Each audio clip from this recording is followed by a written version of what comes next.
Hey guys, December 19th,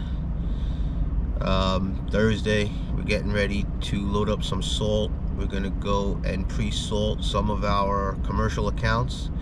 We're supposed to get some snow tonight, some ice. So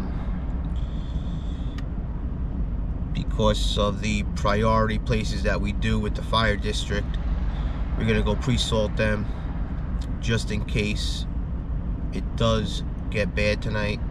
We'll be a little bit ahead of the storm. We'll get some salt down on the aprons for them. This way they can get out in case of an emergency. Other than that, it's been kind of slow. We had a couple of small snowstorms. We just had one 3 days ago.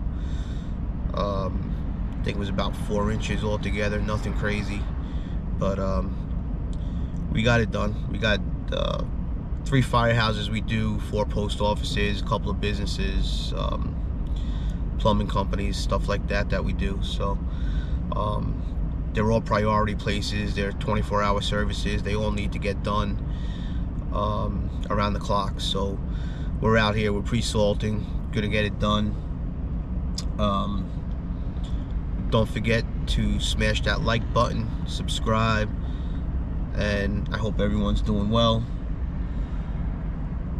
Merry Christmas, Happy New Year, or whatever you celebrate. Happy Hanukkah, and we'll see you soon.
Everybody in the area ain't messing with the herd. Call me in the city and I'm looking really good. It's the brothers on the left, and I think you know the word. All the rapping in the luggage, and it's going to a third. Everybody in the